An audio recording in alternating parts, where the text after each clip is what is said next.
From Studio 303, somewhere outside the dark forest line, it's Stranger Than Fiction News, bringing light to unknown stories around us.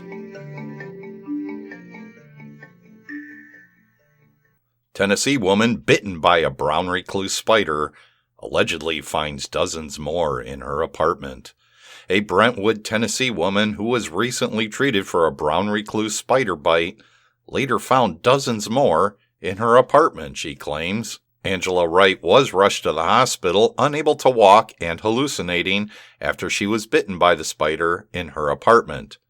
"I couldn't walk and I couldn't move, and I could barely swallow," Wright told the news station, adding that doctors told her she could have suffered a stroke if she waited to go to the emergency room. Brown recluse spiders are venomous. Its bite can cause fever, rash, chills, and nausea, among other side effects. In Wright's case, the bite first resulted in arm pain and small bumps on her chest. After telling her apartment complex about the incident, Wright said a pest control service came to spray her home. However, Wright told WSMT-TV she later found spiders left and right. Quote, "We were finding brown recluse spiders in our bed, in the ceiling, in the iron, and in her shoes." In total, Wright found roughly 50 brown recluse spiders in her apartment. This story was posted at foxnews.com. And as if one scary spider story isn't enough, Indiana man warns locals to beware of giant spiders after spotting a 6-inch crawler at work. Arachnophobes beware. A giant spider spotted in the Hoosier State is giving some locals nightmares after an Indiana man shared some pictures of the large insect last Tuesday. A female employee at the manufacturer Godfrey Marine in Elkhart, Indiana, was apparently the first to encounter the hairy critter while building a boat. Coworkers helped capture the spider, placing it in a plastic bag so that they could relocate it far away from their workspace. This too was reported at foxnews.com. And how about this? Back from the dead, a woman in a morgue refrigerator was discovered to be alive. Morgue workers thought that they had encountered a zombie when they pulled the lady out of the refrigerator to find out she was still breathing. On June 24th, a woman was traveling with friends in a car when their vehicle had a head-on collision with another car. All the other passengers escaped without major injury. Paramedics believed the unnamed lady was dead. They did check for vital signs, including breathing and pulse, but there was nothing apparently, so they took her to the nearest morgue in Carletonville, South Africa. However, when technicians returned to the room later on, they were horrified to hear breathing coming from one of the refrigerators. When they opened the drawer, they discovered the woman was still alive. She does remain in critical condition, however. One of the mortuary workers told the local media, "You never expect to open a morgue fridge and find someone in there still alive. Can you imagine if we had begun the autopsy and killed her?" Garrett Brandick, operational manager for Distress Alert, said, "Our crew is devastated because we are here to keep people alive." This was reported at the Express UK. And the real-life exorcist? A priest performs a mass exorcism on hundreds of people who paid up to a month's wage to rid themselves of demons. The mass exorcism ritual involving hundreds of Ethiopian Christians who paid up to a month's wage to be punched by a priest and doused in holy water has been captured in fascinating photo series. Some 150 people had been queuing up to the church outside the Ethiopian capital of Addis Ababa in order to meet the local celebrity healer whom they believe would be able to free them from demons.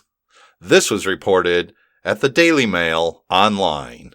And a special bulletin for witches, werewolves, and vampires.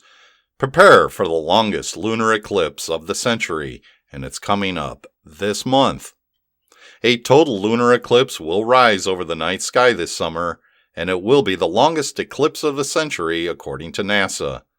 On July 27th, a lunar eclipse will be fully visible for 1 hour and 43 minutes, but you may have to travel to see it since the eclipse will only be visible in parts of South America, much of Africa, the Middle East, as well as Central Asia. You can read more on this story at cbsnews.com. And keeping up with tradition of the news, here's this week's fun fact. If you try to suppress a sneeze, well, you could rupture a blood vessel either in your head or your neck, and you could quite possibly die. And that wraps it up for this edition of the Stranger Than Fiction News.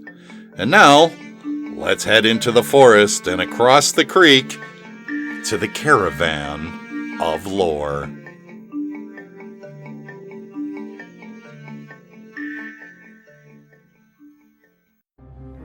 Come, walk down the winding path. Don't mind the spooks and monsters.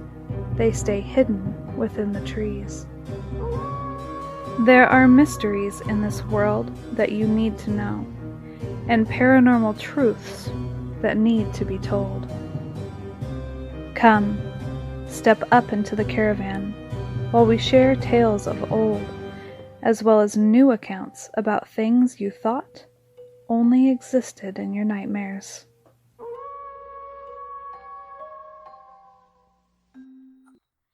Welcome back inside the caravan. Tonight we have a very special episode. I have invited my daughters on to talk about their experiences and thoughts on the paranormal and this spooky world we like to play in. Go ahead and say hi. Hi. So, what do you think of the caravan and what I do here? Is it scary? I watch it on the bus. Oh, you do? I do it with Andrew. We go on the bus sometimes and watch it if we're bored. Oh, that's cool. That's neat. I like it. Let's see. I guess we could start by one of the favorite things that our family likes to do before bed, actually, is listening to scary stories. There's a couple YouTube channels that we really enjoy listening to. Yep. There's, let's see, there's Swamp Dweller. Chillin'? Yeah, I don't remember what, maybe his name is Chills. Chills, yeah. And, I've been his spy. yes. And then there's Unit 522, Swamp Dweller. What's the sheep? Oh, I don't remember. You just said it out there when Morgan was talking. I don't remember. Oh, your favorite paranormal cryptids, you mean? No, like where he does the cartoons. Oh, Llama Arts. Yeah, Llama Arts. Yeah, that's a really good one. We really enjoy those. So that is our... This is all me. Yes, all you. So that's kind of our family, I guess, ritual. Me guys. That's our family ritual before bed. I know that you guys are really involved in kind of wondering what's the next episode going to be about, or what topic, or especially when the movies come out. You guys are big fans of Small Town Monsters. You guys watched the Mothman one. You were really excited about that. I had the opportunity to preview Champ, which was a really fun one. And the Caravan does plan on doing a review of that movie soon. And then some Bigfoot ones as well. Tell me, what if you were to go type in a type of scary story that you want to watch personally or listen to? What would you want to watch? Think about it. It's bedtime. Dogman stories. How about you? Camping stories. Camping stories. Yeah, me too. Those ones are pretty good. Like when the hand would go down. Yes, when the hand would go on the tent and you didn't know if it was a person or a thing. Those are always really scary. Now, what about scary personal experiences that you guys have had? Do you remember before we switched rooms when we were when we heard footsteps in the cabinets were opening. Yes. That one morning, my middle daughter here and we had woke up and we thought their father had come home. We heard a heavy man's footsteps in the entryway to our home, and we also heard the cupboards move. So I sat up and I thought he was here, and I looked and we were alone. And then there was like that glass cup or whatever that moved. Mm-hmm. Now, you were saying just yesterday you experienced something in the kitchen. Do you want to tell what that was? Yeah. I can. Okay, go ahead. So she, in the kitchen, she was like by the cups, and then one of the, bottles of soap fell, and then, the cabinets opened. See, it was strange for me because Not the cabinet. It was like that, the door of the laundry. Oh, the laundry door then. Did it open or close? It closed? Well, it was interesting because... And it, stopped. Oh, uh-huh. Thank you. Well, when you guys went to the pool yesterday, I was alone here, and I didn't say anything. But I thought that I heard somebody out in the living room. And I opened the door because I thought you guys, Came were... home? Mm-hmm. And I went out there and I was completely alone. And so it scared me. And then you, last night, you were saying you had a dream that somebody was on the patio. And you were feeling afraid. Yeah, I was way too scared to go on the patio because the dream was, like, really realistic. So, Mom, I don't want to even explain all the rest of the dream, and I woke up in the middle of the dream, so I didn't get to finish it all. See, and that has always been one thing that scared me a lot, is at nighttime seeing something in my window or seeing something on the patio. That's just always been a big fear of mine. Like the one where, when you were at Laura's house, the hand came up. It was actually, Laura was at my house. And I had... Your house is haunted. No, well, maybe. I don't know. Or maybe I What color was. was the hand? I don't know. I'd have to ask her, but she said that she had seen fingers move like this in the window. It was like they were like going to that. Mm-hmm. It was. Was it, like, tapping on the window? Kind of like waving. Like the fingers were just kind of waving hello at you. And she isn't one that... I mean, you guys know Laura. She's not one that really freaks out or cries or anything. Yeah, she buried her head in the pillow, and it took me forever to get her to talk to me. It was really scary. It was like this? It was. Did you shut the blinds? I did. I did. You went over to the window? I did. Were you really scared? I was, but it was really quick? Yeah, so it was one of those things where I really didn't want to experience anything else. I needed to feel safe, so I went over there and shut it as quick as I could. Was the window open? No. No, it wasn't. I know. There's no way. I think that I would have been, maybe I would have asked my dad to shut the door, or shut the window, I mean. I don't know. You would probably see all of it, because if the window's open, if it was like a burglar or something, they would just come in. Yeah, who knows? I mean, they say that aliens don't have to, there's like abduction stories where they can just come in, whether your window's open or closed, so. Even through the walls. I guess. Who knows how they do it? That was in Stranger Things. Yes, that's true. How about this? Let's talk a little bit about the shadow figures. The ghosts? Yeah. Yeah, I thought I was walking and I thought I saw my shadow, but I was standing and looking at it, and then it moved. Oh, that's very interesting. Once I was up in my bed sleeping, but I was like awake, and then I looked but Dad wasn't there, and I saw someone walk by the room. Oh. But it was like black because I couldn't really see, but I could see someone move, and then he wasn't home, and you guys were asleep when we were out in the living room, and then I saw someone by the fireplace. And you saw somebody when this room was in the other one, when we had switched, before we switched. you said that you saw somebody standing in the corner as well. Or was that... Yeah. That was you? It Mm-hmm. wasn't... You remember that? It wasn't her? Yeah, it was me. Okay. Because, see, and the interesting thing about that is, that's been one thing that I haven't really ever spoke to you guys about. I did it 3 times. I've seen it, so I'm always scared. Well, and that's something that I have experienced since I was little. And your auntie also has experienced it. And Wait, what? Oh, aunt? My sister? Yeah. She also had seen something like that when she was little. A shadow figure that couldn't really be explained.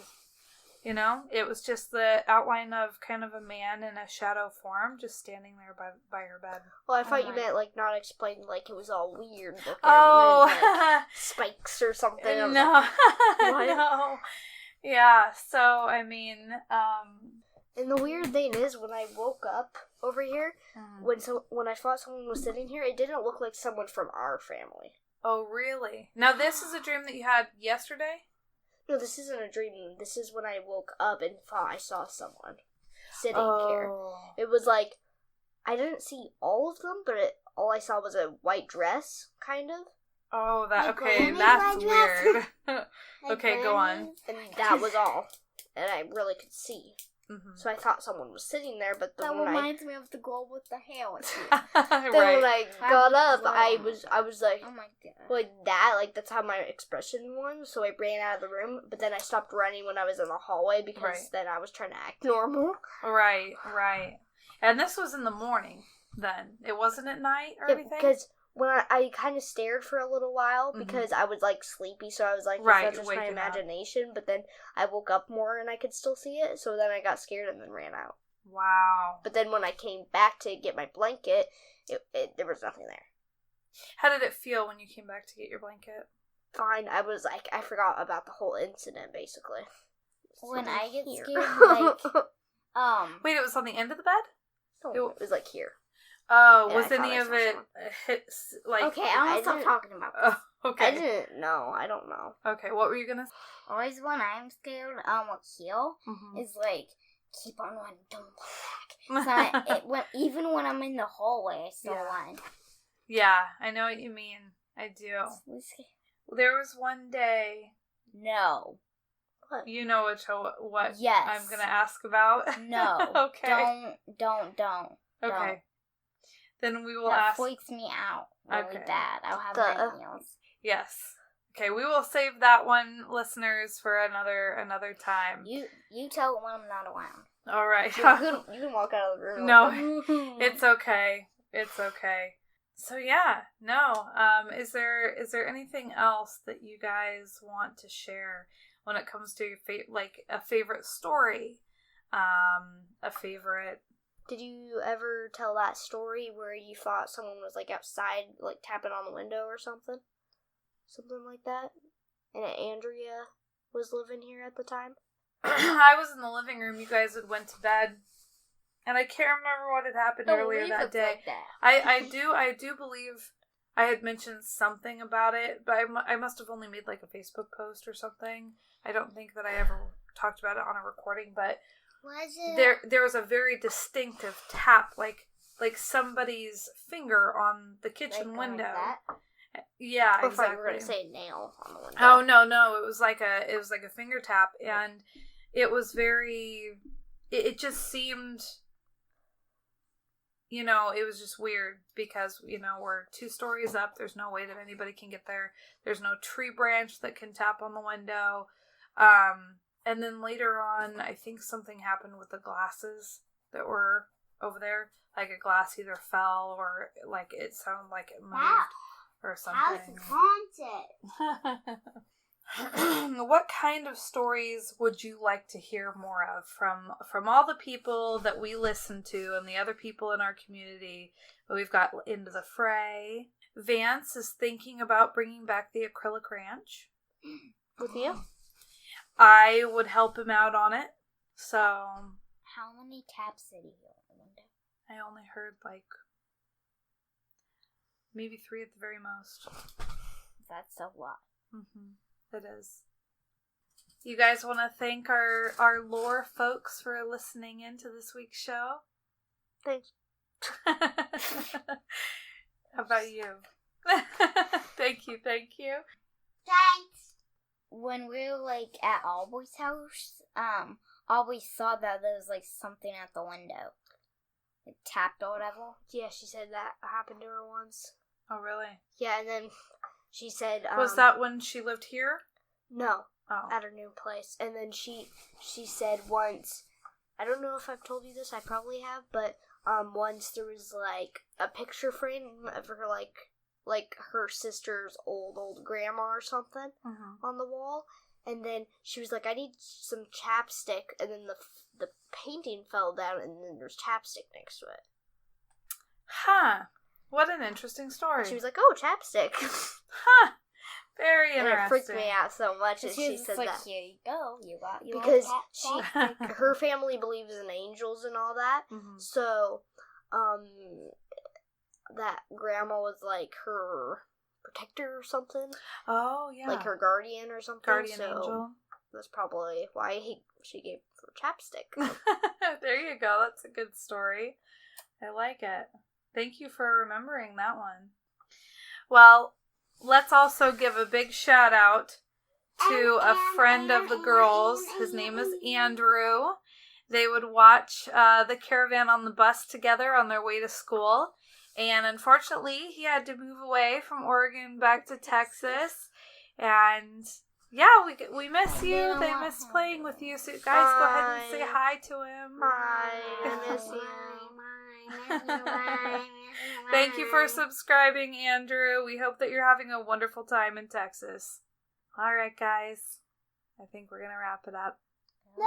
Thank you so much for being on. This was fantastic. And you know what? We can always do it again, too.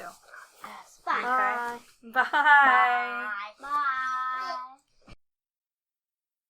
As we've seen before, 50 Berkeley Square is the most haunted house in London. This infamous home is supposedly full of spirits, but what if there's something worse crawling through its halls? Ever since the 1840s, there have been stories of nameless horror lurking in the upper floors. While some claim the Thing is a violent ghost, others believe the Berkeley Square is home to a real-life eldritch abomination. In the 1840s, paranormal skeptic Sir Robert Warboys accepted the challenge of spending the night in the second story of the London's Hell House. At the nervous landlord's assistance, Warboys armed himself with a candle and a pistol and was ordered to yank the bell and pull if anything strange had happened. At 12:45, the landlord was jolted from his sleep by the ringing of the bell and the roar of a gunshot. He charged upstairs and burst into Warboys' room to find the young man huddled in the corner, a smoking pistol in hand, and very much dead. There was no sign of an intruder, but the landlord could tell by the look left on Warboys' pale face that he had seen something horrible.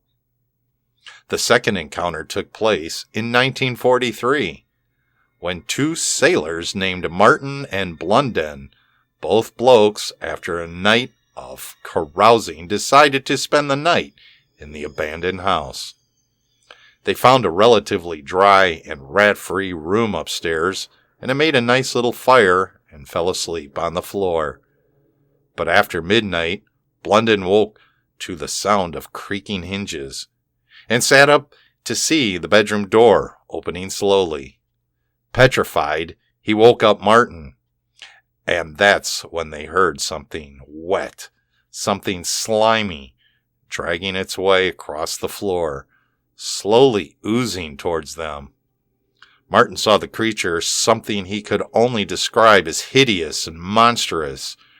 Perhaps it was too awful for the human mind to comprehend, and it was blocking the door.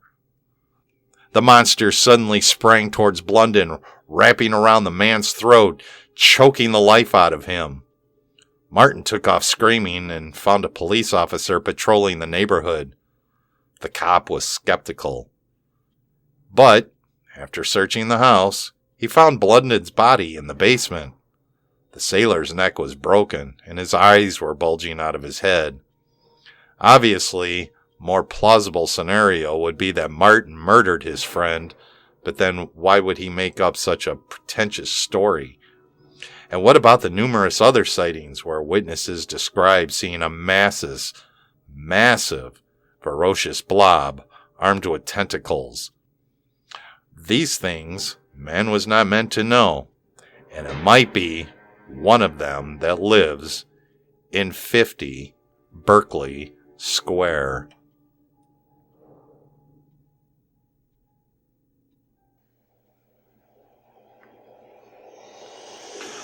A man leaves his house every morning to walk to work and passes a mental hospital surrounded by a wooden fence. Every morning the patients are out in the yard and he can hear them saying in unison, 10, 10, 10, 10. One day he gets curious and looks through the hole in the fence, and suddenly a stick shoots out and pokes him in the eye. "Fool!" he said, while walking away completely pissed. He can hear the patients start chanting, 11, 11, 11, 11.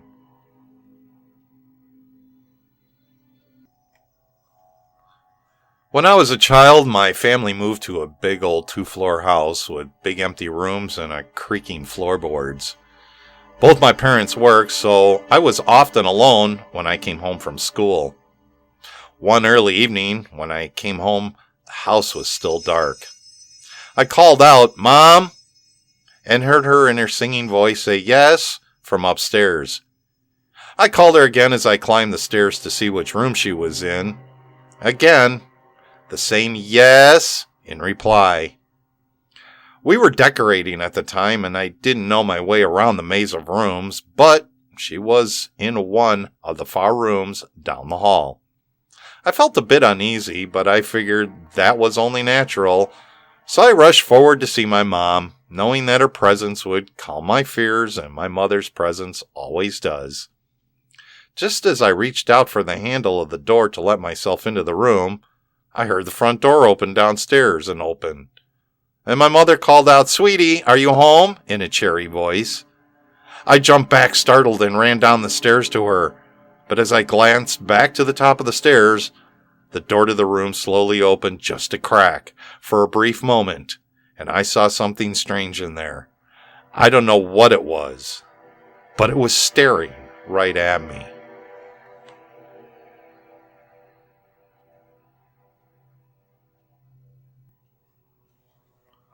There was a story about how a guy was driving through the mountains, and he was ex-Army, and he came across this crash. The car wasn't damaged at all. It was almost deliberately placed in the middle of the road.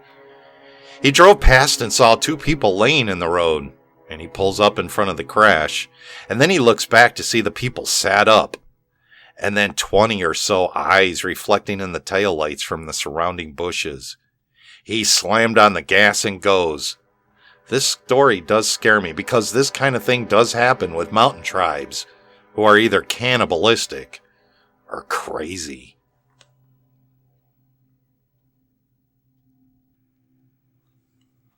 I was having a pleasant dream when that sounded like hammering woke me. After that, I could barely hear the muffled sound of dirt covering the coffin in which I lay.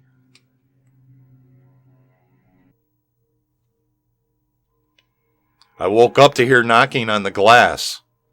At first I thought it was the window, until I heard it come from the mirror again. I can't move, breathe, speak, or hear, and it's so dark all the time. If I knew it was going to be this lonely, I would have been cremated instead. There was a picture on my phone of me sleeping, and I live alone. My wife woke me up last night to tell me there was an intruder in the house. She was murdered by the intruder 2 years ago. I never go to sleep, but I keep waking up. The last thing I saw was my alarm clock flashing 12:07 before she pushed her long, rotted nails through my chest, her other hand muffling my screams. I sat bolt upright, relieved it was only a dream. But as I saw my alarm clock read 12:06, I heard my closet door creak open.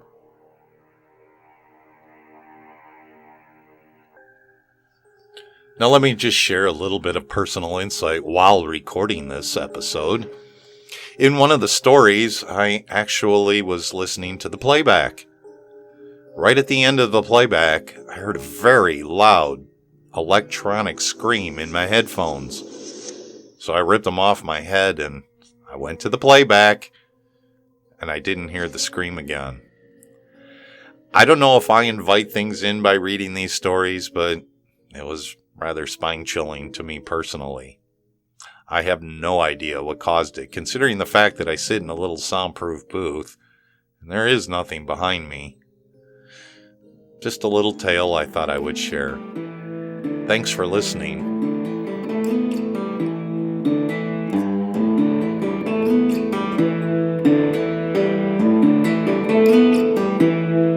Watch your step, lest you move on death. It lay there cold, eating underneath your last breath. Hold your tongue, still I've gone. The beast that follows is close, but we'll move on. Snake eyes always on my tail. Snake eyes always up ahead. Oh, snake eyes hidden in the dark. Snake eyes better catch a spark.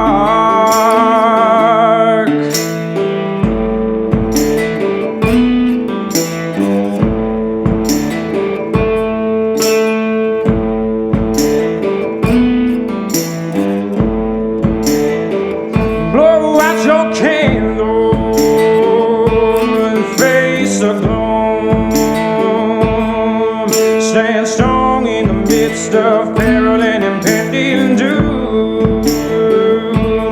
Will you fight or run and hide? When the storm winds blow, will you have the strength to turn the tide? Snake eyes always on my tail. Snake eyes always up ahead. Oh, snake eyes hidden in the dark. Snake eyes better catch a spark.